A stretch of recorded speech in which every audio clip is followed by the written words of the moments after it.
Namni ati lubbuu kee caalaa jaalattu otoo si hin beeksisin addunyaa kana irraa yoo deeme maal goota?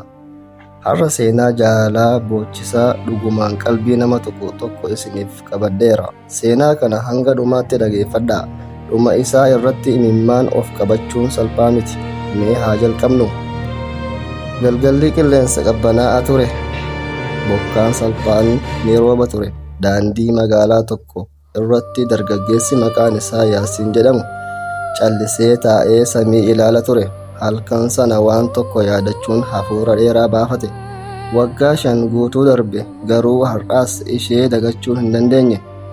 Yaasiin yeroo yuunivarsiitii baratu dubartii maqaan ishee Haliimaa jedhamtu wajjin wal bare.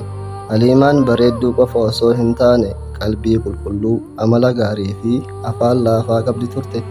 Namni ishee argu kamiyyuu kabaja isheef qaba ture.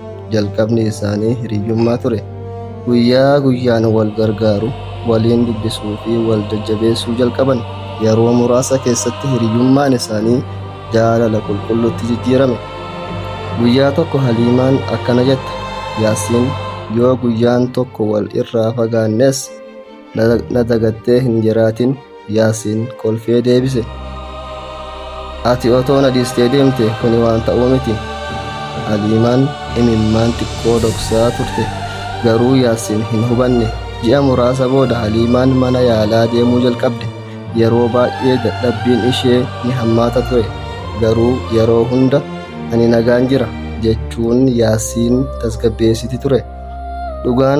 Dhugaan jiru garuu sana miti. Doktoroonni dhukkuba cimaa dhiiga ishee keessatti argan. Carraan fayyuu ishee baay'ee xiqqaadha ture. Haliimaan waan kana Yaasiinitti himuu hin feene. Sababni isaatis inni abdii isaa akka hin kutanne barbaaddi. Guyyaa tokko Haliimaan xalayaa dheeraa barreessitee xalayicha keessatti akkana jette, Yaasiin koo, yoo xalayaa kana dubbisaa jirta ta'e ani si bira hin jiru. Si jaalachuun koo jireenya koo keessatti kennaa guddaa ture. Garuu ani imimmaan kee arguuf hin barbaadu. Ati jireenya kee itti fufi, kolfi, hojii kee hojjedhu, maatii jiraadhu. Yoo na yaadatte imimmaan hin dhangalaasin, du'aa'ii qofaan na yaadadhu. Torban tokko booda Haliimaan addunyaa kana irraa boqotte. Guyyaa awwaalcha ishee Yaasiin akka nama lubbuun keessaa baatetti dhaabbatee ture.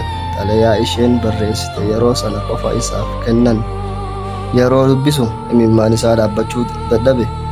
Guyyaa hunda gara iddoo awwaalcha isheetti deemee quraana qara'aa fi du'aa'ii godhaafii ture. Waggaa 3 booda Yaasiin hojii gaarii argatee garuu yeroo hunda xalayaa Haliimaa boorsaa isaa keessatti qabatee deema ture. Guyyaa tokko mucaan xiqqaan tokko isa gaafate, obboleessa, maaliif yeroo hunda xalayaa dulloomaa kana qabatta? Jedhee gaafate mucaan. Yaasiin kolfee imimmaan ija isaa haquudhaan akkana jedhe, kun xalayaa nama yeroo tokkoon qalbii koo guutu irraa naga'e. Mucaan sun hiika isaa hin hubanne. Yaasiin garuu waan tokko hubatee ture. Jaalalli dhugaan yeroo tokko wal fuudhuudhaan osoo hin taane yaadannoo gaarii bara baraan qalbii keessatti kuufamuun xumurama. Halkan tokko samii guutuu urjiidhaan miidhagfamee ilaalaa akkana jedhe, Haliimaa, ani waadaan siif gale hin diigne. Har'aas siif du'aa'iin godhaa jira. Rabbiin jannata keessatti wal nu haa agarsiisu. Qilleensi suuta jedhee bubbise. Yaasiinis yeroo jalqabaaf waggoota hedduu booda tasgabbaa'ee gara mana isaatti deebi'e.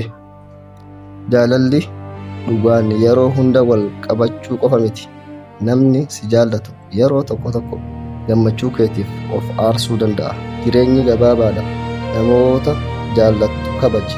Warra du'an du'aa'iidhaan yaadachuun kennaa guddaadha. Seenaa kanaa wal fakkaatu argachuudhaaf seenaa waan akkanaatiin wal fakkaatu. Seenaa kana qofa osoo hin taane hedduu isiniif qopheessee bifa isin gammachiisuun isiniif dhiyeessuudhaaf qophiidha. Chaanala kana sabiskiraayib godhaa, biiftuu loof jechuudha. Asirratti akka yaadaatti wanni dubbachuu barbaadu haalaan itti isiniif dhiyeessuu barbaaddan irratti haasawaatiin isiniif dhiyeessa moo akkuma seenaarra jirutti isiniif dhiyeessa? Mee koomenti godhaa.